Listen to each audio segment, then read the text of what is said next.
My name's Daniel, and up until that night, I'd never believed in anything supernatural. I was a 32-year-old sales rep, used to the grind of roadside motels and late-night fast food. That's why I didn't think twice about checking into the Sunset Inn, just another forgettable stop on my route through Nebraska.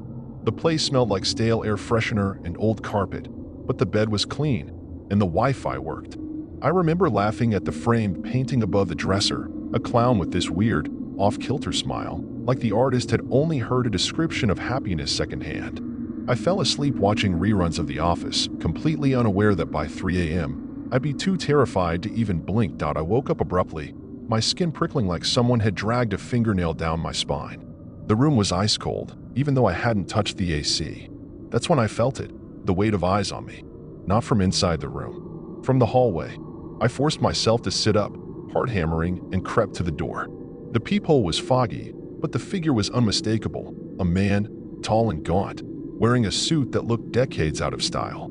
His arms hung limp at his sides, but his head was tilted just enough to make it clear he wasn't passing by. He was waiting, and he was staring straight at my door. Time didn't just slow down, it stopped. I counted seconds, then minutes, my breath fogging the peephole as I kept checking. He never moved. Not to adjust his stance, not to scratch his face.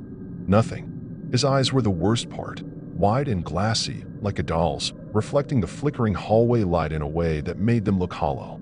I thought about yelling, but my throat locked up. What if he heard me? What if that's what he was waiting for? My fingers fumbled for my phone, dialing the front desk with shaking hands. The clerk picked up on the second ring, her voice groggy. "Yeah, hello." I barely recognized my own whisper. "There's someone outside my room." The clerk sighed like I just ordered extra towels at 3 a.m. "I'll check it out." The line went dead. I pressed my eye back to the peephole, praying the guy would be gone. He wasn't. But then finally he moved. Not away. Closer. One jerky step forward, his head tilting further, like he was listening for something. My stomach dropped. That's when I heard it. A soft click from inside the room. Not the door. Not the AC. It came from the closet. The closet I hadn't opened since I arrived. The figure in the hallway smiled then. Just a slight twitch of his lips, and I realized with dizzy horror, he wasn't the threat.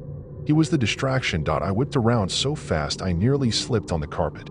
The closet door was still shut, but now there was no mistaking it.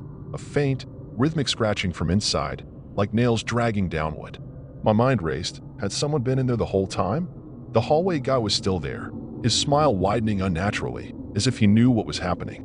I grabbed the flimsy desk chair and wedged it under the doorknob, my hand shaking so badly I could barely grip it. The scratching stopped. Silence. Then, a slow, deliberate creak as the closet door eased open half an inch. No wind, no draft, just pitch-black darkness inside, and the smell of something metallic, like old pennies. The front desk clerk knocked right then, her voice muffled through the door. "Sir?" Hallway's empty. I didn't dare take my eyes off the closet. "Check again," I hissed. She muttered something annoyed, but her footsteps faded down the hall. The figure was gone, no trace, like he'd never been there. But the closet door was still open. Just a sliver. I grabbed my car keys off the nightstand, holding them like a weapon. 1 step, 2 steps. The carpet felt damp under my socks. I yanked the door open. Nothing. Just my hung-up dress shirt swaying slightly, as if someone had brushed past it. Then I saw them. Fingerprints. Dozens of them, smeared on the inside of the door, fresh enough that the wood still gleamed with moisture. Someone had been in here, watching, waiting, and now they were gone. The air left my lungs like I'd been punched. Those fingerprints were wrong, too long. The fingers stretched thin like they belonged to something that wasn't quite human. I stumbled back, my shoulder hitting the wall hard enough to make the clown painting rattle. That's when I noticed the second detail. The closet's back panel was slightly ajar, revealing a sliver of darkness behind it. This wasn't just a closet. It connected to another room. My hand shook as I reached for my phone to call the front desk again, but the screen stayed black, dead. And then a wet, ragged breath from inside the closet walls. I ran. Didn't grab my shoes, didn't think, just bolted for the door, yanking the chair away so hard it splintered. The hallway lights flickered as I sprinted toward the elevator, my socks sliding on the stained carpet. Behind me, a door creaked open slowly. Not mine. Another one. I didn't look back. The elevator took forever, its gears groaning like something in pain. When it finally opened, I lunged inside and mashed the closed door button. Just before the doors shut, I saw him, the hallway man, now standing at the far end of the corridor, his suit wrinkled and damp. His mouth opened too wide, and the sound that came out wasn't human. It was the same wet rasp I'd heard in the walls. The lobby was deserted when I reached it, the clerk nowhere in sight. The reception desk phone was off the hook, emitting a low, steady dial tone. I screamed for help, my voice echoing off the yellowed walls, but no one came. Outside, the parking lot was eerily still, not even a breeze moving the trees. My car was the only one there. Had it always been? I fumbled with the keys, dropping them twice before managing to unlock the door. As I peeled out of the lot, the hotel's neon sign buzzed and died behind me, plunging the building into total darkness. I drove until sunrise, shaking so hard I had to pull over twice. At a gas station 50 miles away, I called the police. They found nothing, no fingerprints, no hidden panels, no records of anyone else staying there that night. The clerk swore I was the only guest. But here's the thing they couldn't explain: the mud on my socks when I'd fled. Thick, reeking of rot, with strands of hair tangled in it. And the photo I'd snapped of the clown painting while waiting for the elevator. When I zoomed in, the reflection in its glassy eyes wasn't mine. It was a gaunt face, mouth stretched in that same impossible smile, watching me from inside the frame. I quit my job the next week. Couldn't handle hotels, couldn't sleep without all the lights on. A year later, I found an old newspaper article online. The Sunset Inn had been demolished after a fire in 1987. The photo showed the same clown painting in the rubble. The caption listed the victims, including a traveling salesman who'd vanished from room 214. My room. The dates lined up with my stay, but that was impossible, wasn't it? I tried to tell myself it was a prank, sleep paralysis, anything rational. But then I found the voicemail. Left that night, timestamp 3:17 a.m. Just static, and then a whisper. You should have checked the walls. I moved across the country, changed my number, threw out everything from that trip. But sometimes, when I'm half asleep, I hear it, that wet, clicking breath. And once, in a hotel bathroom mirror, because yeah, I had to try eventually, the lights flickered. Just for a second. The reflection didn't blink. It grinned. Wide. Hungry. Like it had been waiting. Now I keep salt lines under my doors and sleep with a knife. Because whatever was in that closet didn't stay at the Sunset Inn. It followed me home. And I don't think it ever leaves.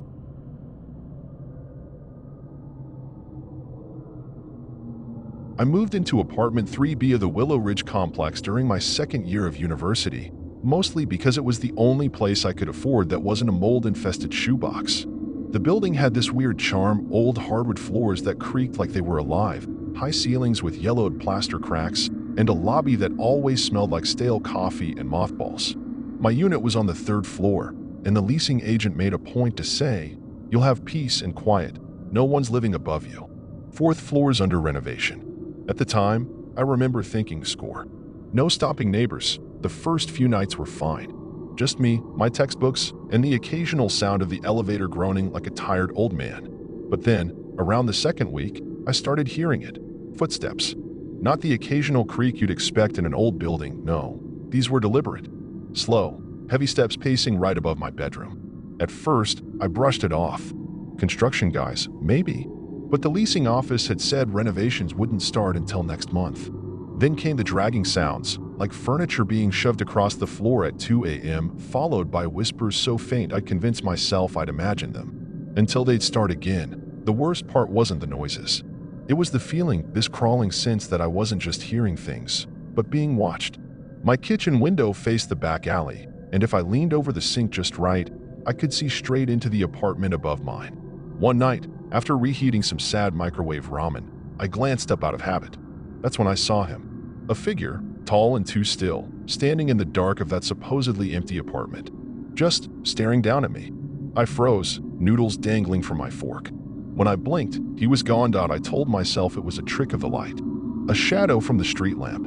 But then it happened again. And again. Every damn time I looked up, there he was, closer to the window each night, like he was testing how long I'd watch back. His face was always in darkness, but I could feel his eyes. I started avoiding the kitchen altogether, eating takeout in my bedroom with the lights blazing. Then, one evening, I heard something new, a knock. Not on my door, on the ceiling.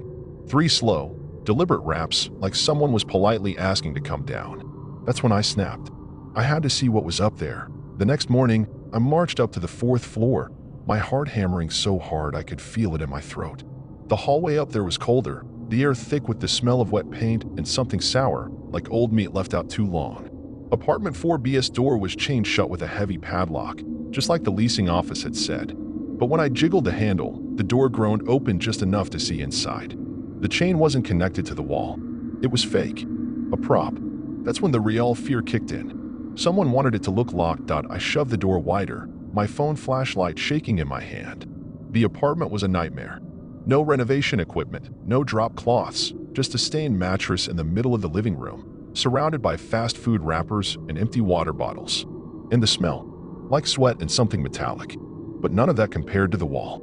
Every inch was papered with photos of me, walking to class, sitting in the library, even shots through my own bedroom window, taken from angles that shouldn't exist. The most recent one showed me sleeping, my mouth slightly open, taken last night. My legs gave out. I collapsed onto the mattress, his mattress, and that's when I saw the writing. In the center of the photo collage, scrawled in what looked like charcoal or maybe dried blood, were the words, "You never look up, but I'm always here." The floor creaked behind me. I whipped around, but the doorway was empty. Then I heard it, breathing, shallow, wet, like someone with a collapsed lung. It was coming from the balcony. The sliding door was cracked open, curtains fluttering in the breeze. Outside, a single chair faced my kitchen window below. His chair. I ran. Didn't even bother closing the apartment door. I took the stairs 3 at a time, my key stabbing into my palm as I fumbled to unlock my own door. Inside, I deadbolted everything, shoved a dresser in front of the entrance, and called the cops. They found nothing. No photos, no mattress, no writing. Just an empty unit awaiting renovation. The leasing office swore no one had accessed 4B in months. That night, I packed a bag and slept in a motel. But before I left, I made one last mistake. I looked up. In the window above, the figure was back.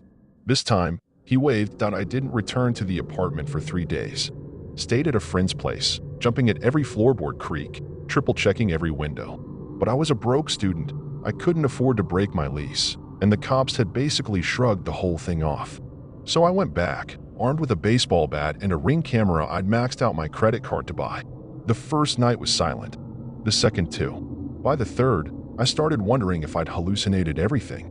Maybe stress and sleep deprivation had cooked up some paranoid fantasy. Then, at 3:17 a.m., my phone buzzed. Motion detected. The camera feed showed my empty kitchen, the window a black rectangle. Then movement. A hand, pale and too long, slid into frame from above, fingers pressing against the glass like it was testing the surface. My blood turned ice. The angle was impossible. It wasn't reaching up from outside. It was reaching down, from the ceiling. I watched, paralyzed, as something shifted in the darkness above my cabinets. A face emerged, upside down, its grin stretching too wide. It wasn't in the apartment above me. It was inside my apartment, in the crawl space. Watching. Waiting. The notification on my screen blinked. 12 hours of stored footage deleted. I moved out the next morning. Didn't even grab half my stuff.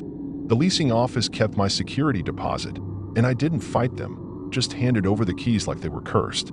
My friend helped me load my car, and as we drove off, I made the mistake of looking back. Every window on the 4th floor was dark, except one. For B, the figure stood there, motionless, one hand raised in a mockery of a farewell. I still think about that apartment sometimes. About the photos. About how long he must have been living in the walls before I ever noticed. The worst part? I still catch myself avoiding looking up. I changed my routines, changed my number, even changed universities. But last week, in my new apartment, I heard it again, 3 soft knocks. Not on the door, on the ceiling. And when I checked my Ring camera, because of course I bought another one, the footage was corrupted. Just static, except for one clear frame, words etched into the dust above my kitchen light fixture. Missed you. I don't sleep much these days. But when I do, I dream of upside-down faces and hands reaching down from places they shouldn't be. And I know, eventually, I'll look up at the wrong moment. And he'll be there.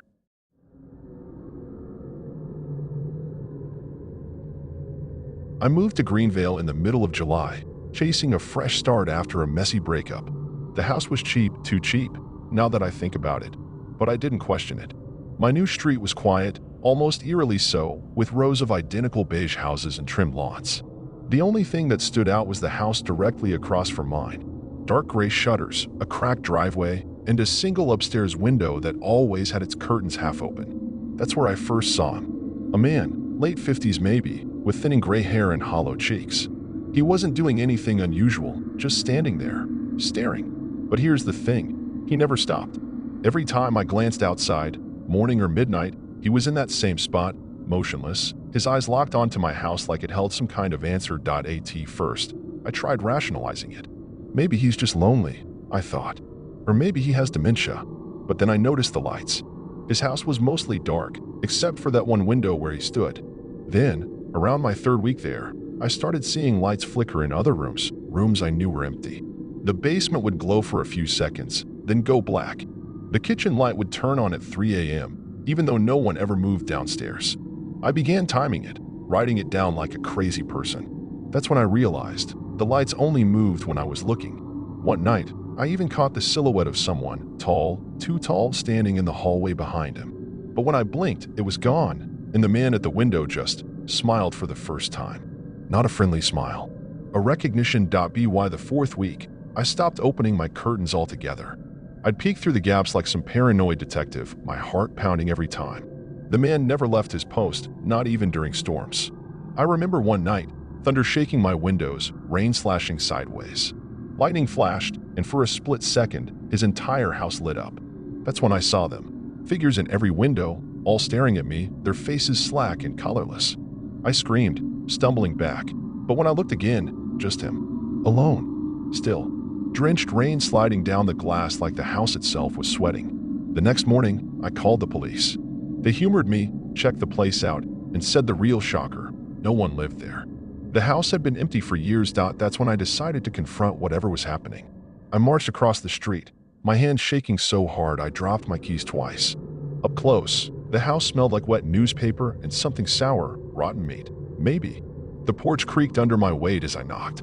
No answer. I tried the knob. Unlocked. The door swung open to a tomb, dust-coated floors, furniture draped in white sheets, and a silence so thick it pressed against my eardrums. No footprints. No man. Just an old rotary phone on the floor, its cord cut clean. Then, from upstairs, a creak. Not footsteps. More like something heavy being dragged.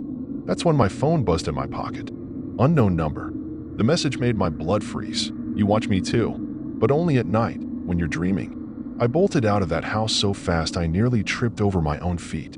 Back in my kitchen, I chugged water like I could wash the fear down, but my hands wouldn't stop trembling. That text. How could anyone know about the dreams? For weeks, I've been having this recurring nightmare. I'd wake up in the dream, walk to my window, and see myself standing across the street, watching my own house. The other me would just smile, same as the man, before vanishing into the dark. I never told anyone, not even my therapist. And now, as I stared at my phone, another message popped up. You're in the hallway now. My stomach dropped. I wasn't, but then I heard it. A faint creak from upstairs. Like something shifting its weight. I called the cops again, this time demanding they search the whole damn house. 2 officers went in while I waited on the sidewalk, arms wrapped around myself like a straitjacket. They came out 20 minutes later, annoyed. No signs of trespassing, one said, flashing his light into the basement windows. But you might want to check your carbon monoxide detector. Asshole. That night, I barricaded my bedroom door with a chair and pointed a desk lamp at the window. No shadows allowed. Around 3 a.m., my phone buzzed. I didn't want to look, but I did. Turn around. My breath stopped. Behind me, the chair I'd wedged under the doorknob, I was moving. Not falling. Sliding. Like someone was pushing it, inch by inch, from the other side. I don't remember screaming, but my throat was raw the next morning. The chair had stopped moving after what felt like hours, but I didn't sleep, just sat there, gripping a kitchen knife, staring at the door until sunrise. That's when I noticed something new, a thin layer of dust on my windowsill, like someone had dragged their fingers through it. And footprints. Not outside, inside, leading from my bedroom door to the foot of my bed. Bare feet, slightly too large to be mine. I called my ex, despite our messy history, and begged him to come over. He laughed at first, but when I started sobbing, he agreed. Just for a night, he said. I didn't tell him about the messages, or the dreams, Or how, when I checked the man's house that morning, the upstairs curtains were now fully open. Jake arrived at dusk, looking annoyed but carrying a six-pack like a peace offering. Within an hour, he was mocking me, peering out the window. "Damn, that is creepy," he admitted when he saw the man still standing there. "Probably a mannequin. Some kid's messing with you." But then it happened. As Jake waved sarcastically at the window, the man, slowly, waved back. Not a mirror of Jake's movement. No. His arm lifted mechanically, like a rusted puppet's, his fingers uncurling one by one. Jake went pale. "What the fuck?" he whispered. We both watched, frozen, as the man's other hand rose next, pressing against the glass. Then, clear as day, the tap-tap-tap of knuckles on my own living room window behind us. We spun around. Nothing there. But the message that vibrated in my pocket a second later made Jake finally believe me. He shouldn't have come. Jake insisted we leave right then, just pack a bag and drive to a motel. But the second we stepped onto the porch, every light in the man's house blazed on at once, windows glowing like a jack-o'-lantern's grin. The front door swung open with a groan, and for the first time, the man wasn't at his usual post. The house stood there, inviting us. Jake grabbed my arm, yanking me toward his car, but the headlights wouldn't turn on. "Dead battery," he muttered, slamming the steering wheel. That's when we saw the figure in the rearview mirror, a pale face pressed against the back windshield, lips stretched too wide. We bolted back inside, but the air felt thicker, like the house itself was holding its breath. My phone buzzed again. "You should have run faster." We barricaded ourselves in the bathroom, Jake wedging a towel under the door while I dialed 911. The dispatcher's voice was calm, but I could hear it, the doubt. "Ma'am, if the officers didn't find anything last time, then the power went out." In the pitch black, the bathroom mirror fogged up, like someone had exhaled against it. Jake fumbled for his phone's flashlight, and when the beam hit the glass, words were scrawled in the condensation. "He's mine now." We both screamed as something slammed against the door, not knocking, clawing. Though it splintered near the hinges, and that's when I noticed Jake's eyes. Pupils blown wide, mouth slack. He tilted his head, mimicking the man across the street's hollow stare, and whispered, "You've been letting me in this whole time." I don't remember how I got out. Just the cold bite of the night air as I sprinted barefoot down the street, Jake's laughter echoing behind me, wrong, too high-pitched. The cops found me at a gas station 3 miles away, babbling about the house and the messages. They took me back the next morning. Jake was gone. No signs of a struggle, just his phone on the bathroom floor, its screen cracked. The man's house? Boarded up, they said. Had been for years. But as they led me to a squad car, I glanced back one last time. In my bedroom window, barely visible behind the glass, stood 2 figures, Jake and the man, side by side. Their hands pressed against the pane in unison. I moved again. Changed my number. About a dog. But sometimes, when I wake up gasping from that dream, the one where I'm outside watching myself sleep, I swear I see them. Not in the window. In the corner. Just for a second. And my phone? I threw it into a river, but last week, a package arrived. No return address. Inside, a vintage rotary phone, its cord neatly severed. It rang that night. I didn't answer, but the voicemail was clear. Heavy breathing, then Jake's voice, garbled and wet, saying, "You shouldn't have left us alone."